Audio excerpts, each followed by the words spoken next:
ngayon sa cellphone, pwede kang maging forever young. Pero ibahin nyo ang babaeng ito para talaga siyang hindi tumatanda. May hubog na ang katawan, pero baby face pa rin? Ito ang mga litratong nanganganak ngayon ng sari-saring mga komento at kwento sa social media. May ilang nagduda, edited lang daw ang mga ito. Gayunman, hindi pa rin ito napigilan ang pagkalat ng sari-saring espekulasyon tungkol sa babae sa litrato.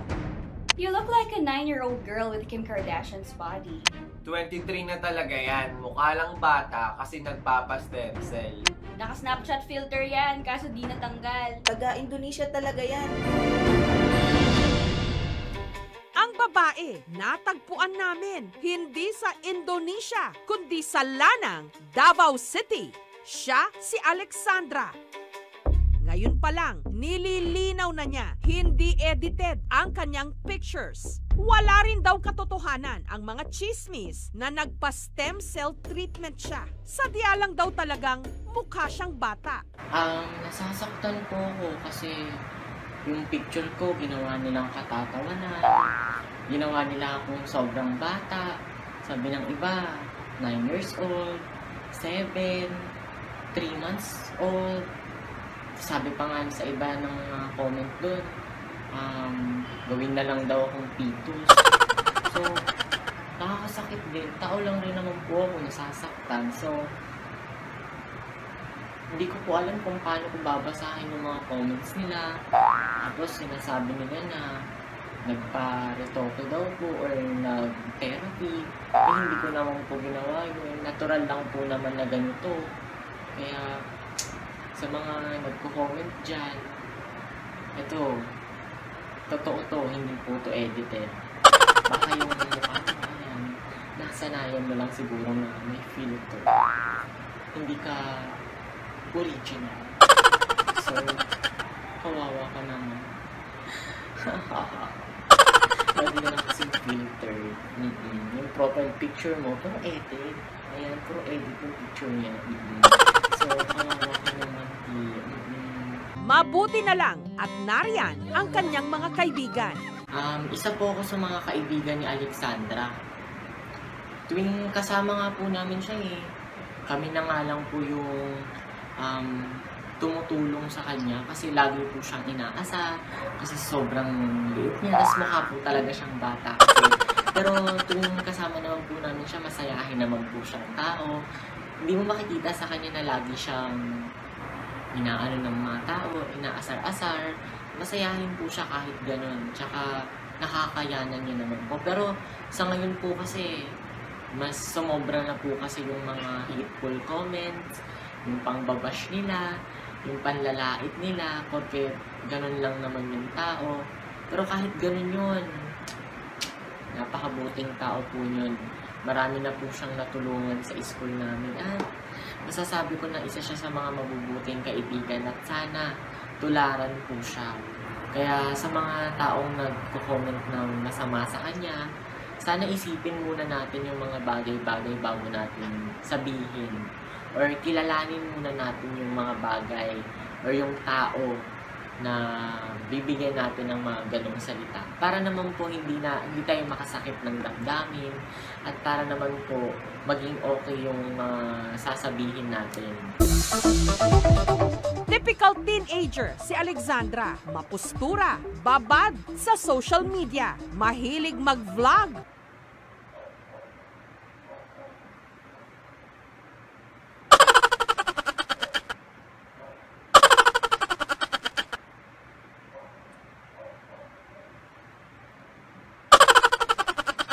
Tapos ayun po, may mga nag-share.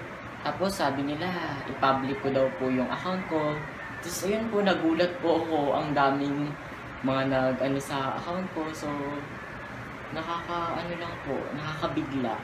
Kasi hindi ko naman po akalain na ganun po yung mangyayari. Pero ang nakakaalarma rito, nagagamit ang kanyang litrato sa fake news. Ayun nga po, may mga gumagawa po ng mga fake accounts. Tapos, Nagpo-post sila ng mga videos ko na kinuha lang naman nila, na wala naman silang credit. Hindi naman na sinabi na gagamitin nila for some reason. Ninanakaw po nila yung mga bagay-bagay na hindi sa kanila. Tulad ng ginawa niyang sa akin.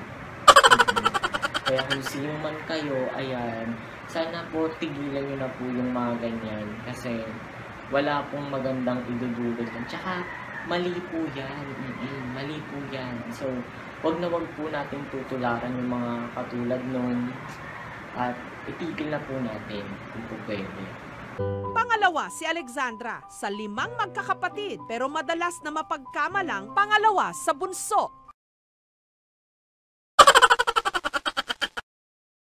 If you get a picture of someone, tapos pinost mo online at pinalitan mo yung features ng malaswa, that's a data interference. If you violate the cybercrime law, merong penalties yan. Depende dun sa kung anong action na ginawa mo. Here, sa specific case ni Alex, pwede siyang mag-file ng case. Well, nobody's perfect naman. Lahat tayo is hindi talaga perfect. We all have our unique beauty. Iba-iba tayo. Dapat di talaga tayo kino-compare sa iba na, mas maganda siya kaysa sa akin. To all cute na height out there, well, cute jud ta. Para sa reaksyon sa istoryang ito, tweet na gamit ang hashtag KMJS.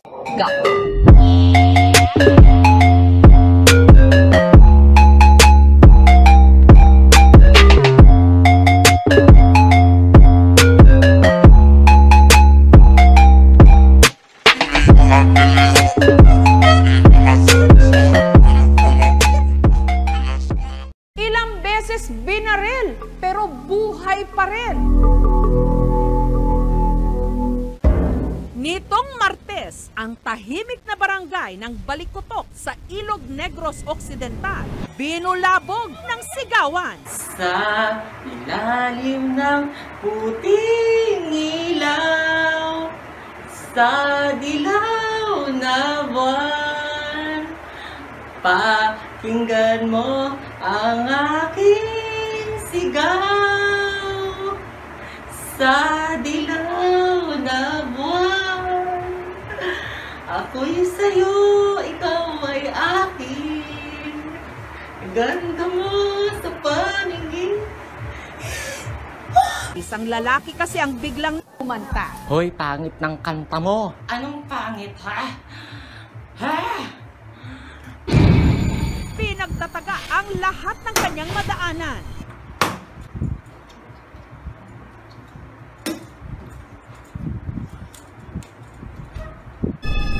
Ang mga sundalo rumesponde at pinaulanan siya. Heto ako, basang-basa sa ulan, walang masisilungan, walang malalapitan.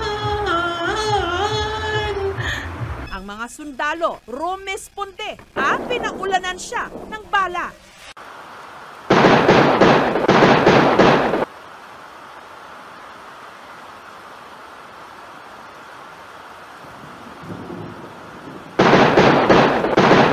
Ilang beses po namin siyang pinaputukan, pero hindi po siya tinatablan. Nakakapagtaka nga po kasi naubos na po yung bala ng gamit namin, pero hindi po siya natamaan ng isa. At hindi po siya tinablan. Napakarami, 2 nga po kami yun, pero wala pong tumalab sa kanya. Kasi kung ordinaryong tao lang po yun, siguro namatay na po yun. Siguro meron po siyang anting-anting. Pansin nga po namin yung tela sa ilog ng ano niya, ng shirt niya. Siguro po doon ang gagaling yung enerhiya kung bakit hindi po siya tinatabla ng kahit anumang bala. Sobrang galing nga po eh. Kasi ang dami na po talaga namin pinaputok sa kanya pero wala po talagang tumalab yung isa. Sobrang galing po talaga. Napakalaking himala po ng ordinaryong tao lang po siya. Hindi po mangyayari yun. Kaya nagtaka po kaming lahat. Nakitang nakatali sa bewang ng lalaki ang isang pulang tela na tinatawag nilang habak o isang agimat. Pero bakit nag-amok ang lalaki? Sino nagsabi na pangit yung boses ko, ha? Maganda naman kaya. Teka lang ah. Ha ha ha ha ha. O diba? Ang ganda. Kakantahan ko kayo. Sayang na sayang talaga dating pag-ibig na alay sa'yo. Sayang na sayang talaga pagmamahal na di ko makakakamtan sa'yo. O, diba? Ang ganda-ganda ng boses ko eh. Sabihin yung pangit. Noong gabi, bago ang insidente, ang pulang tela na napulot lang daw niya sa kanilang bahay, dinasalan nito ng Latin.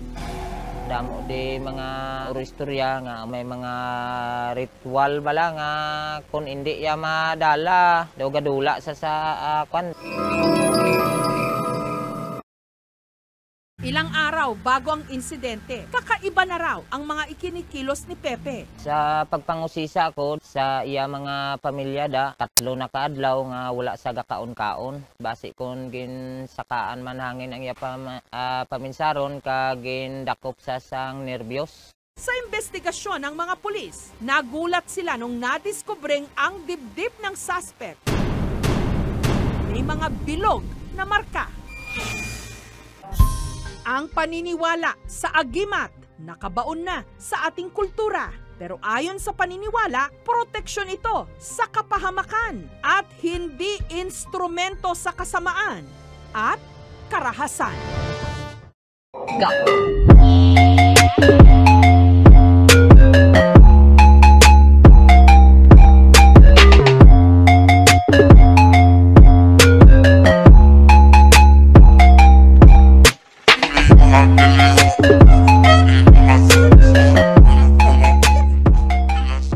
Balik harap o doble kara, parang literal na nangyari sa isang batang nakunan ng litrato. Sir, tara, picture tayo. Sige. Ang masayang picture taking ng magkapatid na Amiel at Zed na uwi sa katatakutan.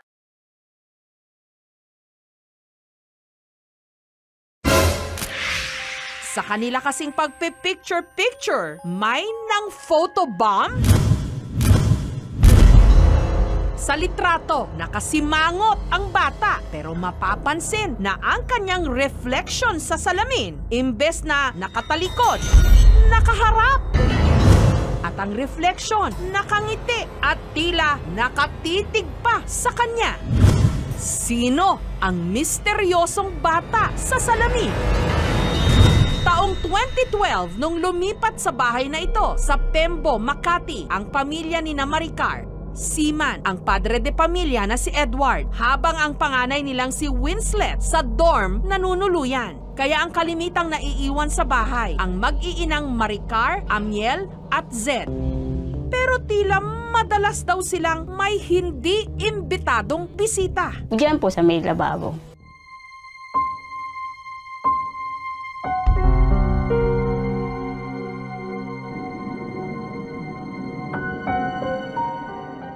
Pagkapalwa, nagugas po akong pinggan para po may nakatingin sa akin. Grabe po talaga, nakakatakot. Alam mo yung feeling na biglang may nakahawak sa'yo, yung gaganon-ganon ka. Ganyan. Siyempre nakakatakot, diba naglalaro ka lang naman ng cellphone. Minsan kung maghuhugas ka, biglang may magsisikip sa'yo. Huwag ko ganyan ka. Ganyan. Siyempre nakatakot ka, diba?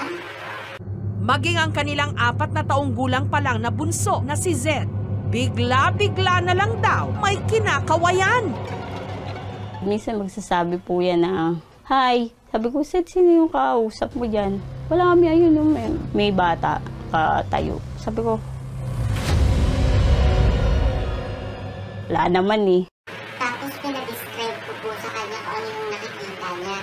Sabi niya, nakakatakot daw, multo daw, parang gano'n. Tapos, parang, alam mo yung feeling na parang takot siya habang sinasabi niya sa akin.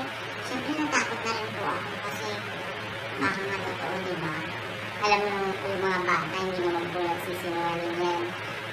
Siguro, totoo, pero hindi lang namin nakikita. Basta! Pero hindi na raw bago kay Maricar ang mga nararamdamang kababalaghan. Tuwain po talaga ako ng mga maligno. Basta po yung mga spirit, gano'n. Nilagnat na po ako ng taas noon. Tapos tinawas po ako ng mama ko. Nakita po niya nga yun. Sa tawas, may napaglaruan po ako doon. Hanggang taong 2013, isang matandang babae ang naglako ng buy one take one na salamin sa kanilang lugar dahil na rin daw sa awa at sa murang alok nito na pabili si Maricar. Mambili nyo na, maawa na kayo kasi wala akong pampamasay papuntang Bulacan. May sakit po rin yung anak ko. Eh magkano nga po? Tapos sabi niya 300. Sino po kasama nyo na lumuwas dito? Wala po, ako lang po kasi nga po nag-aano po talaga ako na mabenta to kasi nga po may sakit po yung apo ko. So, ayun po, binili ko na lang po yung salamin kasi naawa po ako sa matanda. Kasi sabi niya po ilang oras na daw po siyang naglalako. Ngunit wala naman pong bumibili. Tinawaran ko nga po kasi ang mahal. 1.5 nga daw po pero nakuha ko lang po ng 200. O diba, laki po ng nasib ko. Kaya thankful po ako kahit papano kasi mura lang ang nakuha ko. Pero grabe, after po nun, ang dami na pong kaganapan, ang dami na pong nangyari. Nakakatakot po kasi parang yung salamin na to, antique po siguro siya or something na yung may-ari is patay na. Gano'n, nakakatakot. At nilagay ko nga po siya dun sa kwarto namin. Tsaka sa sala, ayan, kasi dalawa po siya. And ayun, simula po yun, ang dami na po nangyayaring kaganapan at natatakot na po kami lahat. May biglang nangangalabit, may kinakawayan po yung anak ko. Nakakatakot po. Ang kambal na salamin isinabit ni Maricar sa kanilang sala at kwarto.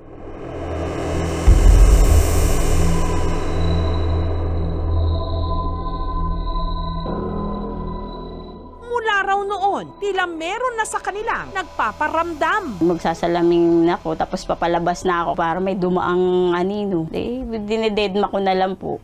Mayat maya na rin daw may nahuhulog na gamit sa kanilang kwarto. Magbabagsakan yung mga gamit dyan. Wala naman tao. Ano pong mga bumabagsak? Yung pong mga lotion. At ang kanilang bunso na si Zed, tila may iba raw na nakikita. Umiiyak po siya, narinig ko. Tapos po, may nakikita daw siya. Tapos sabi ko, Zed, huwag ka na umiyak. Tapos natatakot na po din ako, umiiyak na po din ako. Ba't ano yung sinasabi niyo nakita niya nun? Nandito daw po sa may harapan. Sa takot, hindi na raw sila natutulog sa kwarto. Inilabas na rin nilang kanilang kama sa sala. Ang kanilang takot, meron nga bang basihan? Isa pang napansin ko yung puyo niya. Yung puyo niya, makikita mo nandito sa ibabaw ng kaliwang noo. Yung bata sa salamin, yung puyo niya, nandun na sa kanang noo niya, lumipat sa kabila. So bakit lumipat? Kasi reflection, bumaliktad. Pero naninindigan si Maricar na hindi nila inedit ang litrato. Kung nakikita niyo po, may panorama mode po siya. Pero nung pinicturean po yun, isang beses lang ng anak ko. Tapos ang ginamit niya lang yung photo. Yung photo na normal. So hindi niya po alam to na may panorama.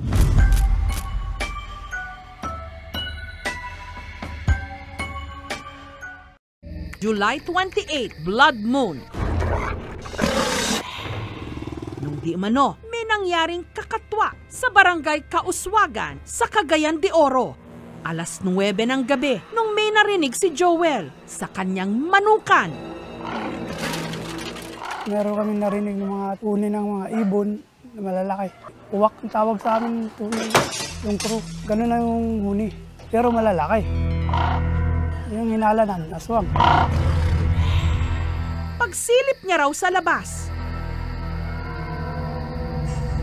wala naman siyang nakita. Pero bandang alauna ng madaling araw, nagising siya sa walang tigil na mga tahol. Maingay yung aso kasi.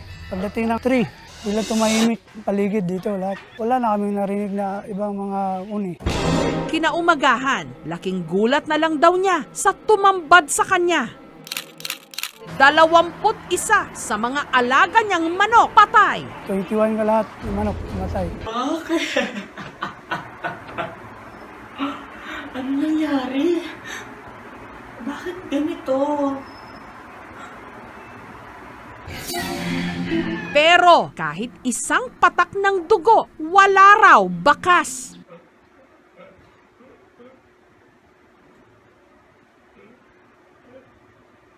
Hindi raw naniniwala si Joel na aso ang may kagagawan nito. Hindi po aso ang kumain ng mga alaga kong hayop, kundi isang sigbin. Isa po siyang sigbin. Ang sigbin, kinatatakutang bahagi ng ating alamat. Nahahawig daw sa kambing na walang sungay. Ang tenga, sinlaki ng palad ng tao.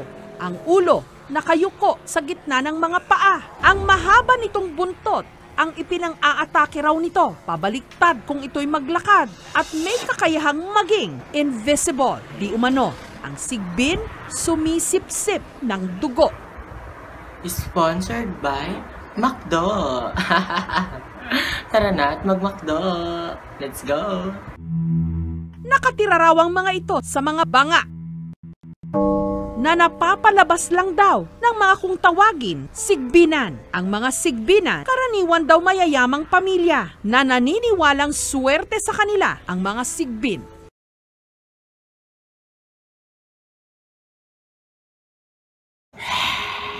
Malakas ang kutob ni Joel. Sigbin ang umatake sa kanyang mga alaga. Meron daw kasi talagang sigbin sa kanilang barangay. Ikaw, sigbin, naman ang gigigil ako sa'yo, ha? Buti na lang tinirhan mo ko.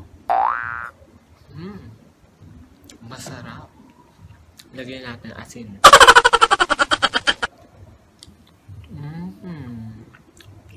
Masarap ng itlog.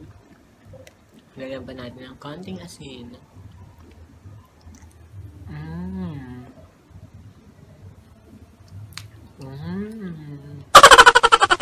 Ang harap. Sobrang sarap.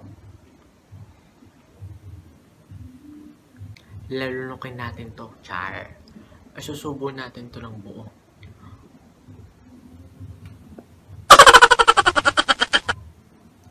Hindi ko kaya.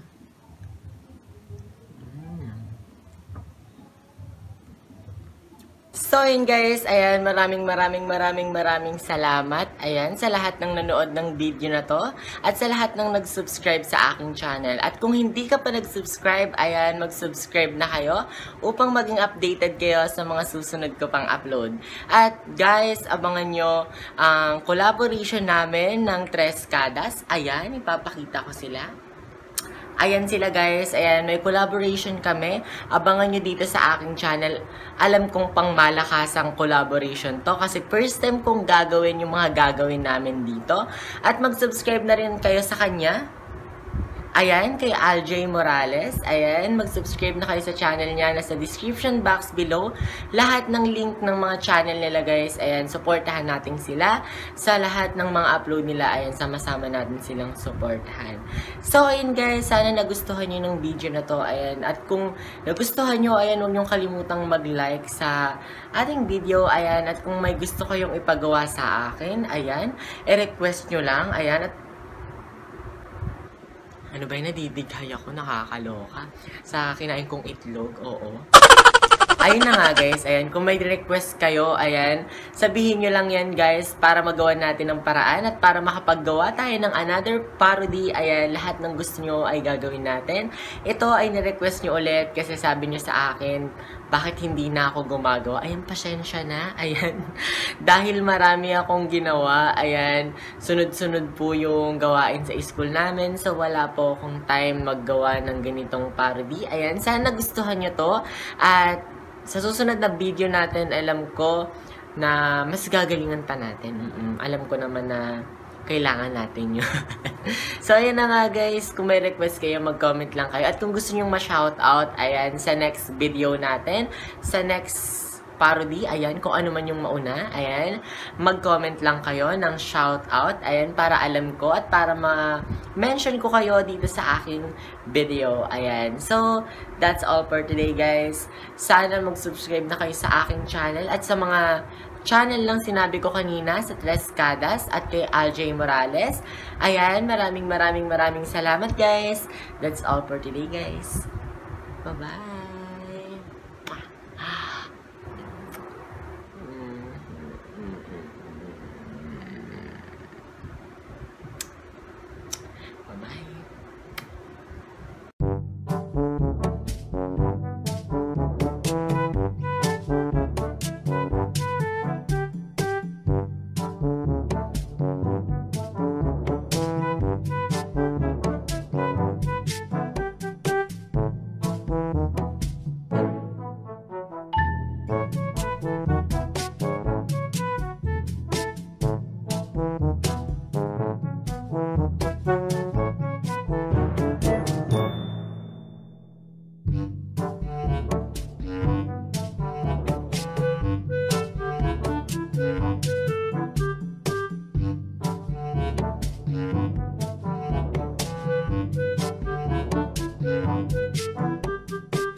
Wala raw silang karapatang sumali sa mga gay beauty pageant ni hindi nakakatungtong ng entablado. Pues, gumawa sila ng sarili nilang patimpalak na tinawag nilang mutsyakang pangkalawakan. Mga kalahok na mismo ang nagsabi, hindi ito ang inyong usual na beauty contest. Deadman na lang daw muna sa beauty.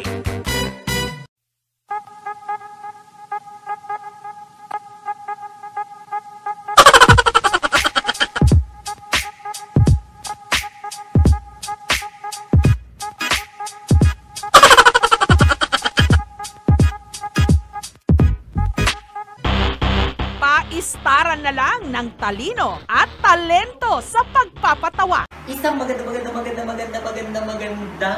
umaga nga po pala sa ating lahat. Ako nga po pala, nag-iisang Diyosa na nagmula sa langit, bumagsak sa lupa, pagbagsak sa lupa, nauna ang mukha. At naniniwala po ako sa isang kasabihan na kapag sinukso, ay may madudukot. Pero kapag walang madukot, iba ang dumukot. Thank you. Ito ang tagisan sa Barangay Ilocano Sur sa San Fernando, La Union, ang mutsyakang pangkalawakan.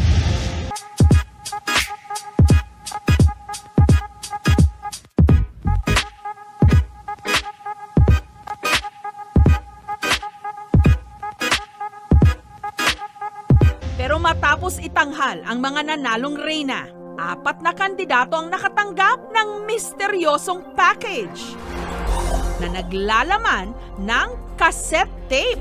Sa panahon ngayon, meron pa palang cassette tape? Kamusta? Ako si Liz. Liz, marahil nagtataka kayo kung bakit mayroon kayong hawak na tape. Kayo lang naman ang dahilan kung bakit ako natalo sa mutsyakang pangkalawakan. Pero ano nga bang kaugnayan nyo sa akin? Kung gusto mong malaman, press mo na ang play button back! Bakit mo ako sinisisi kung natalo ka, ha? Pasalanan ko ba na ang tsaka mo? Kasi pagandahan to, girl. Dapat ginalingan mo. Dapat sa Q&A, ginalingan mo rin. Pati yan sa pagpapatawa, dapat ginalingan mo. Sa costume, dapat ginalingan mo din. Diyos ko naman, dun palang talong-talo ka na. Kaya hindi mo sinisisi yan, kung talo ka. Dapat tanggapin mo ang pagkakatalo mo. Ayan, kasi ikaw yung gumawa niyan eh. Ikaw yung may kasalanan yan. Bakit mo kami isisisi? Hindi naman kami yung judge. Diba? Hindi naman kami yung humusga kung sino yung mananalo. Diba? Bakit kailangan isisi sa amin? Ganon. Nakakainis ha. Nainis ako. Ang aga-aga. Nakakainis. Kasalanan ba namin na ang tsaka-tsaka mo? Ganon. Kasalanan ba namin yun? Kasi ginandahan mo, girl. Nainis ako sa'yo. Preliminary competition pa lang ng mutsyakang pangkalawakan, nagkainitan na. Pero ang isa sa mga standout, si candidate number 4, si Jau Jau alias Marian Rivera. Pictorial noon ng mutsyakang pangkalawakan nang una kitang nakita. Ang aga-aga ko. Pero ikaw, late na nga, uma-attitude pa. Porque dati kang taga Ilocano Sur, primadonang arrive mo.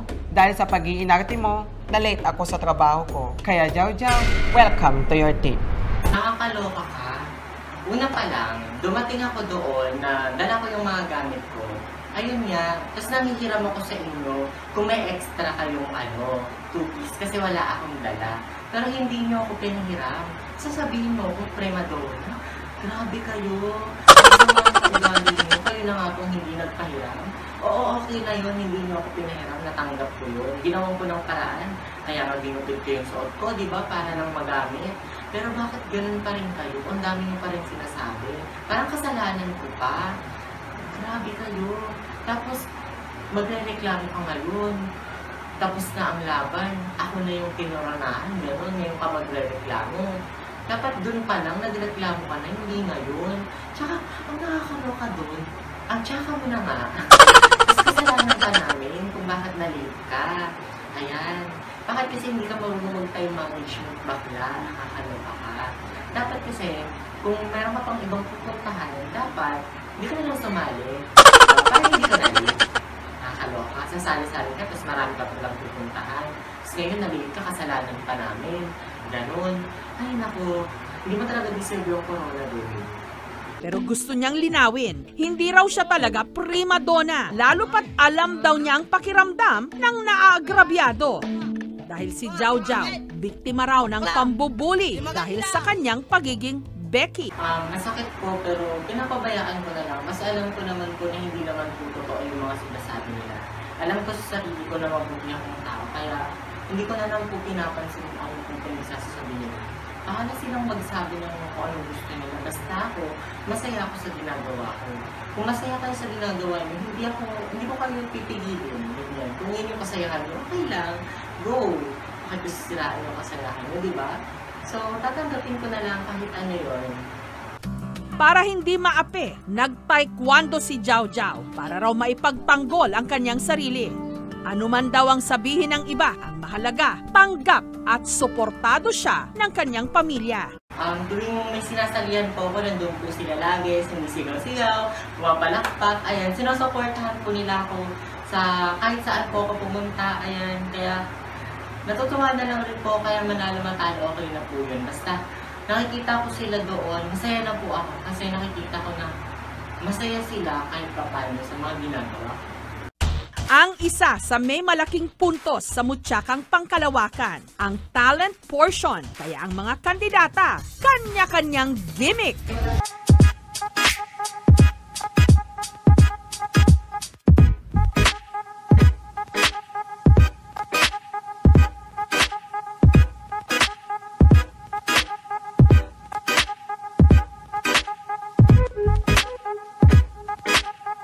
Hello Hard-Earned Fam! It's me again, Dean Sal 2.0, your Hard-Earned Teen. So for today's video, ayan, nagpapasalamat po ako sa lahat ng nanood ng video na to, sa lahat ng nag-like, sa lahat ng nag-subscribe, ayan, sa lahat ng nag-share.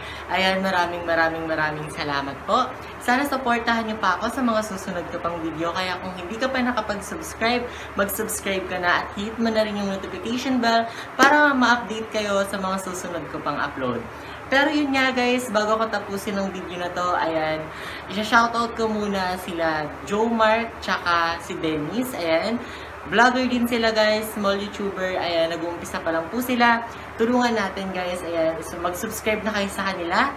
And last, ayan, special shoutout, ayan, super special din kasi itong araw na to. Actually, hindi ngayon, bukas siya, kasi ngayon, ako nag-film, pero i-upload ko to ng 5. Kaya gusto kong hatiin ng happy birthday. Ayan, si John Rich. Ayan, happy birthday sa iyo, be. Ayan, maraming salamat sa suporta mo. Simula una pa lang. Mula nag-uumpisa pa lang ako dito sa YouTube hanggang ngayon, sinusuportahan mo na ako.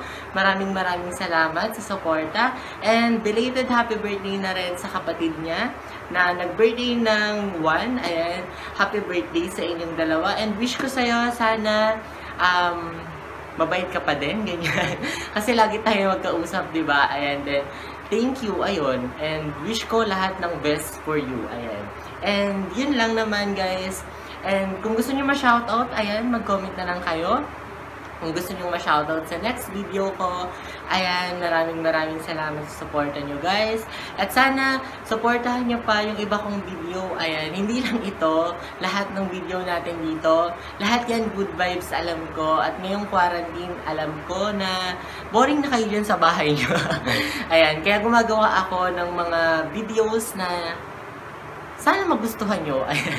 At sana, ayun, matuwa kayo kahit papaano at matanggal yung board dyan sa inyo. Ayan, kaya sana supportahan nyo pa rin po ako. And road to 17,000 subscriber na tayo, guys. Ayan, konting push pa. Ayan. And sana ma-reach nga talaga natin ang 20,000 subscriber this year. Ayan, this year naman. Kaya kaya natin yan, tiwala lang. And supportahan nyo ako para maabot natin yun, guys.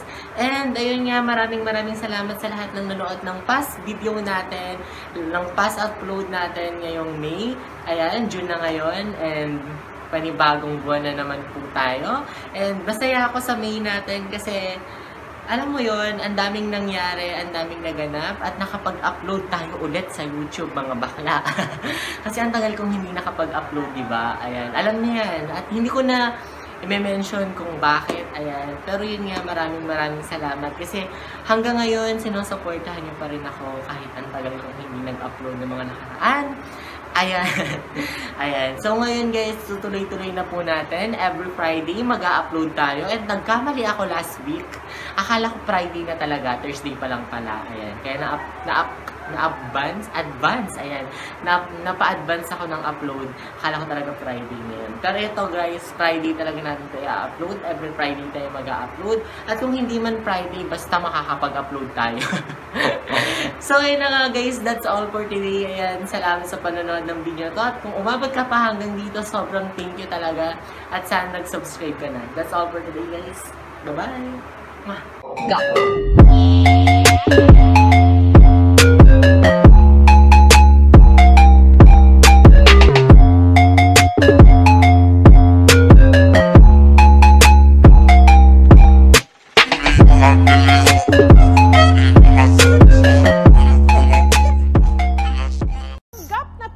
Natin ang pagbili sa ukay-ukay.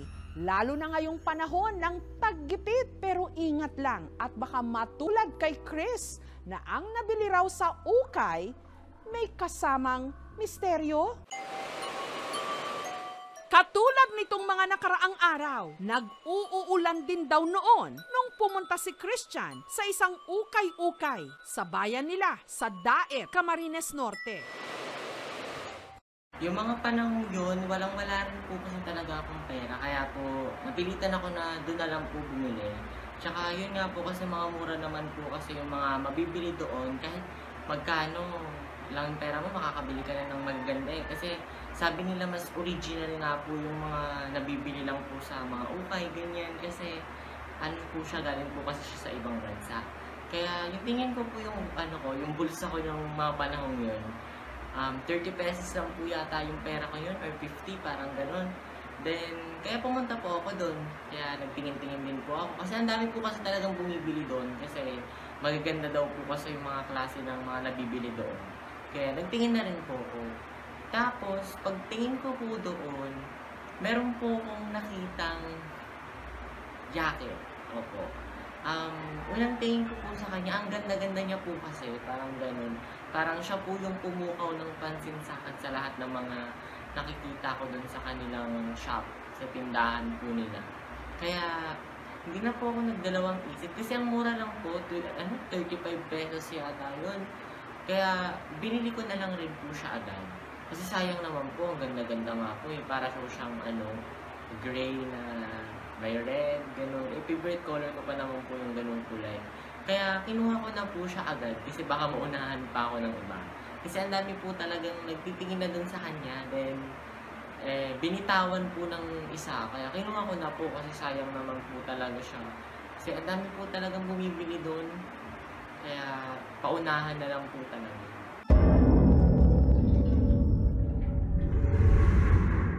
Yung unang suot ko po, medyo weird talaga eh. Pagkaramdam ko, medyo mabigat. Kasi alam mo naman po yung ibang jacket ng kasawa ko, mga galing po sa ibang tao eh.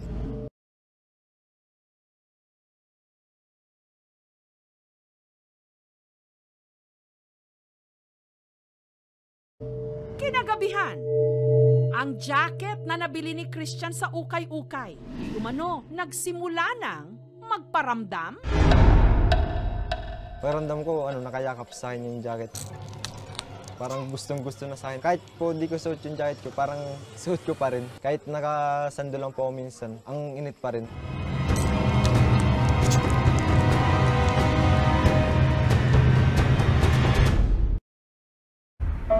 Dito na rin daw nagsimulang magkaproblema sa pagtulog si Christian. Kapag nasa kalagitnaan po, nag-init, inaano po naman ng bangungot. Parang sa isip ko po, nagsasalita ako tapos sumisigaw po. Hindi ko po magalaw yung katawan ko. Ang gibat po, tapos ang hirap huminga. Pagkaramdam po, parang may nakapatong sa akin.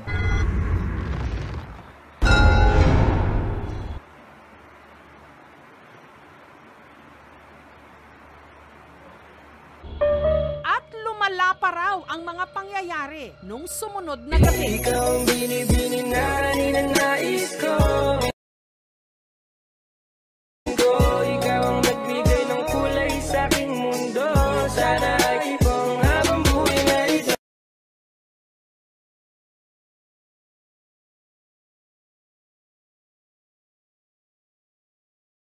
Sobrang po nun, sa sobrang lamok po, inubad ko po yung jacket, tinikap ko po sa mukha ko, tapos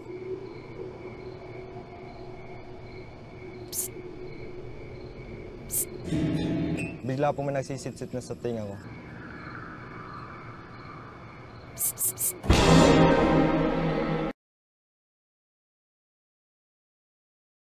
Simula po yun, hindi ko na po sinuot yung jacket. Kasi po, natakot na rin po kasi lagi po akong binabangungan sa tuwing nandun po yan sa bahay. Kaya naisipan ko po yun na itapon na lang po. Kasi syempre, feeling ko yun po kasi yung dahilan kung bakit ako nagkakaganon. At nakakatakot na rin po minsan kasi minsan kung saan-saan na po siya napupunta, hindi naman po siya ginagalaw. Gusto po siyang pumunta kung saan-saan. Sino ba naman po hindi matatakot sa ganun, di ba?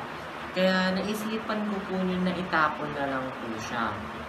Para na lang po na hindi na po siya mapaminsala sa amin para makatulog na rin po ako ng maayos. Kasi hirap na hirap po talaga akong matulog simula nung nandito yan sa akin. Kasi ang dami kong nagaganap, may sumisipsip na ewan, may biglang kakalabit sa'yo, biglang may hawak sa'yo, diba? Nakakatakot po yung ganun. Kaya tinapon ko po siya. Pero nagulat po kasi pinulot po siya ng pinsan ko. Siguro na ano rin po siya, nang hinayang kasi syempre ang ganda-ganda rin po kasi yun. Kaya kinuha rin po ng pinsan ko. At yun, ginamit niya rin po. Pero yung ginamit niya rin po yun, meron din pong naganap sa kanya na hindi maganda. Kaya hindi rin po sa kanya nagtagal yun. And hindi niya na po siya ginamit. Tinago niya na lang daw po. Kasi ayun nga po, ganun din po katulad na nangyari sa akin. Ganun din po yung nangyayari sa kanya.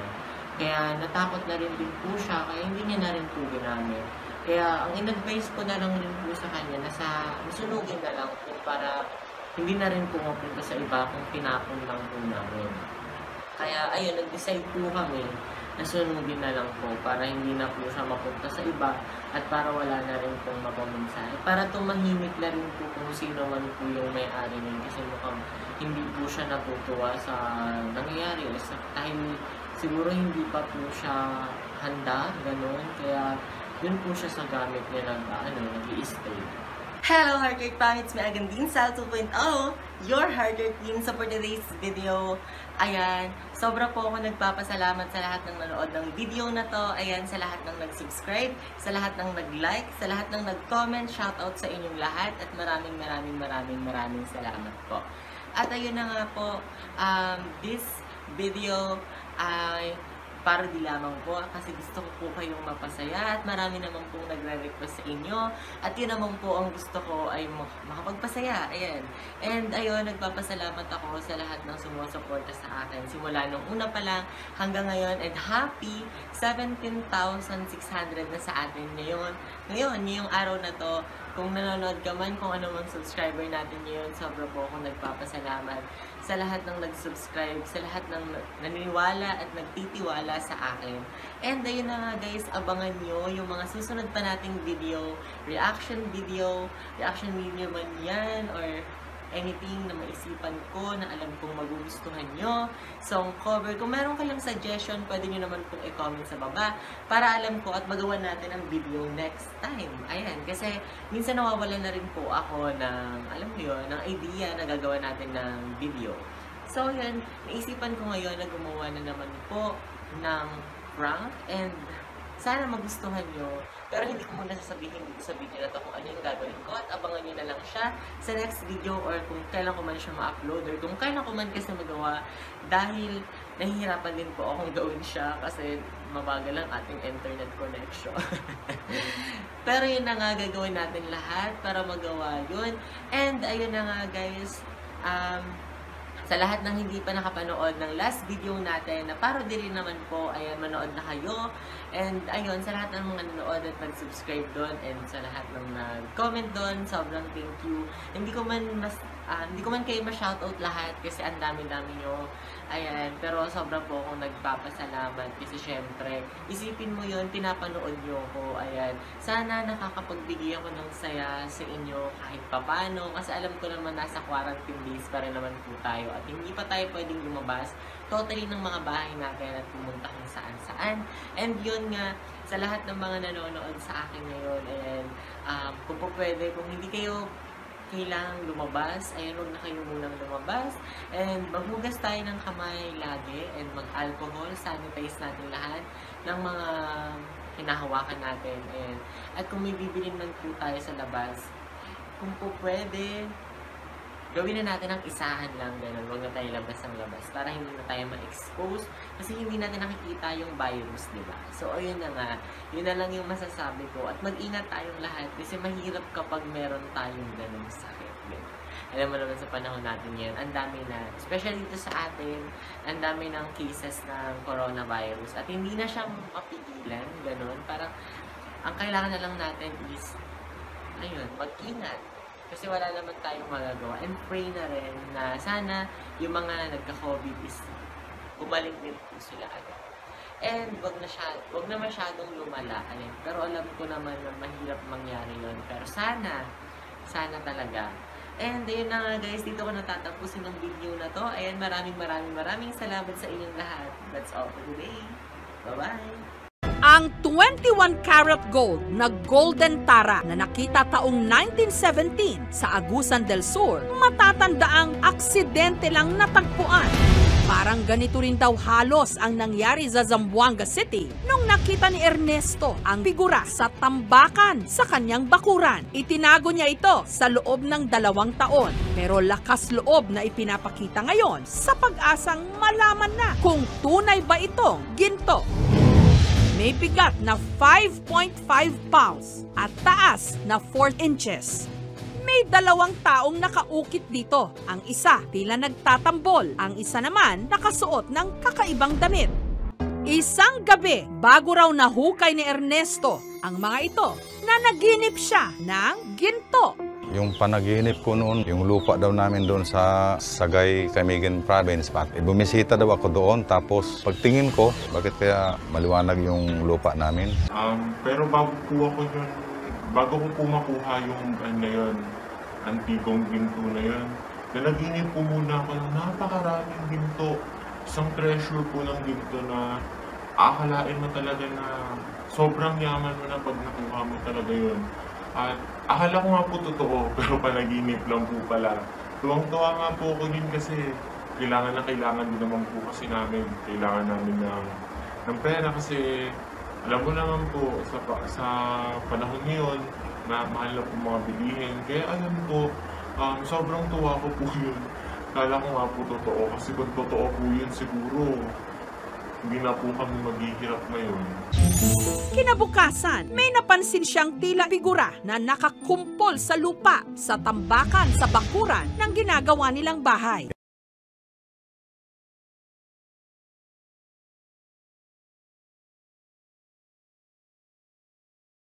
Yung una po, hindi ko po masyado ma-identify kung ano nga po pala siya agad kasi nababalutan po siya ng dumi dito. Tapos, nilinisan ko po siya, tapos doon nagulat ako. Akala ko nga po nung una, si Jesus Christ. Pero pagtingin ko, iba po, parang siyang inukit sa ginto, parang gano'n. Tapos, parang may kahawig siya. Tapos, sinerch ko po kung ano yun. Then, napanood ko rin po dyan sa programa niya na yung Golden Tara nga po. Baka nga po, isa po to sa kasamahan niya at nahiwalay lang po, ay gano'n. Kaya, nagbakasakali po ako na baka isa po ito doon at malaki lang rin po ang halaga. At totoo nga po at meron nga po talaga siyang halaga. Malaking tulong po yun para sa amin kasi malaking bagay na po yun sa pang-araw-araw namin at pang-paayos na rin po ng aming bahay. Pagkalinis, doon na nagulat si Ernesto dahil tumambad ang figura na kulay ginto. Sabi ko, parang baka gold ito. Pipicturean daw niya sana ang mga ito, pero laking gulat niya nung Picturean ko lang siya. Ang napindot ko is, video recorder yata yun, ma'am. Sabay may tawa akong narinig.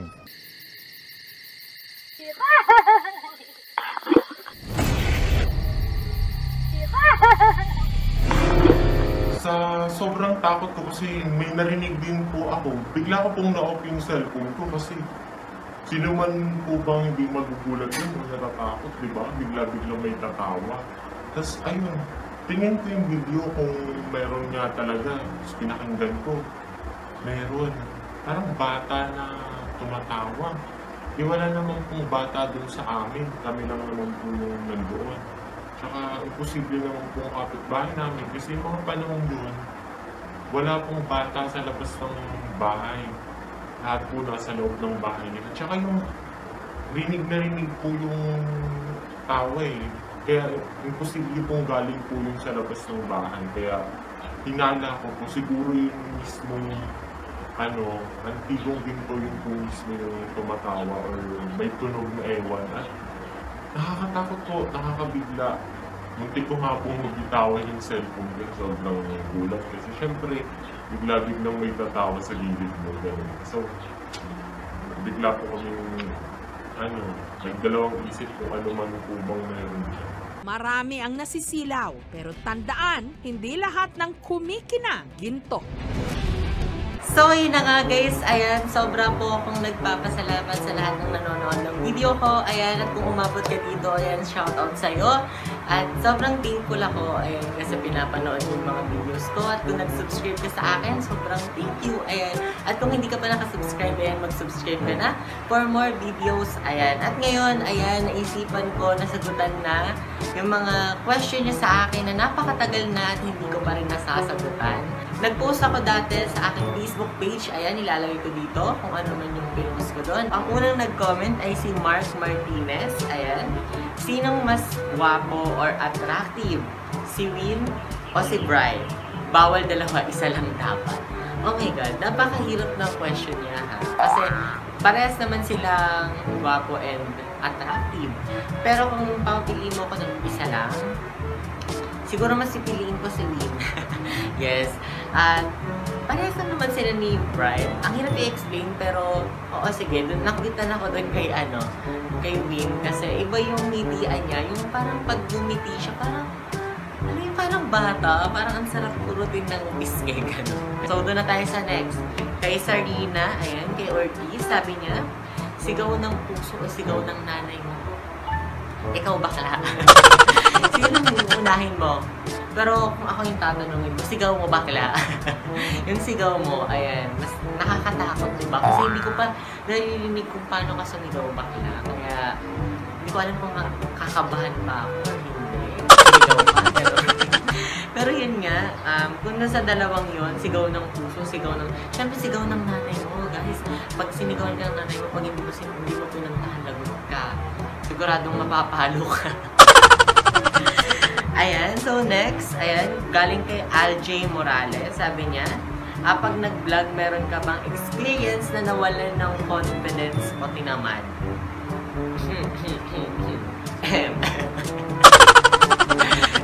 Relate si bakla, opo. So, ayan na nga, oo naman, syempre, na-experience ko yun na medyo tinaman or nawalan ng confidence. Una, yun sa nawalan ng confidence, ayan, ang dami ko kasi nababasa na bash or harsh comment dito sa aking YouTube channel. Ang daming nang babash sa akin minsan. At ang dami kong nababasang salita, ganun. So, minsan parang nakaka-down para sa akin. Mag-vlog pa ba ako? Nagawa pa ba ako ng video? Parang ganun minsan naiisipan ko yun. Naiisip ko yun, pero minsan, sinasabi ko na rin sa sarili ko, na bakit ko iisipin yun, hindi na ako nag-vlog para sa kanila. Diba? So, ginawa ko na lang, hindi na ako nag-open minsan ng comment section para hindi na ako makabasa ng mga ganong comments. Kasi, kung i-open ko yun, makakabasa ko ng ganon. Alam ko naman na nanonood kayo sa akin kahit hindi kayo mag-comment, alam ko na nandiyan kayo. Kaya, okay na rin yun na hindi ko ina-open. Next question, ayan, galing kay Ate Meg. Sabi niya, ano pang pinaka-gusto mong ma-achieve sa buhay? Yung tipong pinaka-gusto mo sa lahat ng gusto mo. Actually, isa sa mga achievement na nakuha ko na dito, sa YouTube, syempre, kasi pinangarap ko naman po talaga maging YouTuber. And ayan, na-achieve na po natin. Siguro kung may gusto pa akong ma-achieve, siguro play button na lang. Ayan, kaya tulungan nyo ako guys. And sana ma-achieve natin siya. At hindi ko alam kung gaano katagal yun, pero I hope maabot natin siya soon. Diba? Isang mag-trending lang sa ating mga guys. Kaya tulungan nyo ako, panoorin nyo po. So, ayan, kaya thankful ako sa lahat ng nakasubscribe sa akin at laging nanonood sa channel natin. Next, kay Edward. Ayan. Sabi niya, ilang taon ka nag-start? Bakit mo pinasok ang pagbablog? Ilang oras binibigay mo sa pagbablog, pag-edit, tapos pa-shout out.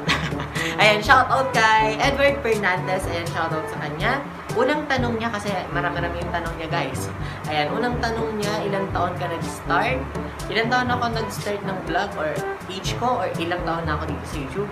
Pero kung age ko ay nag-start ako ng 17 years old, tama ba?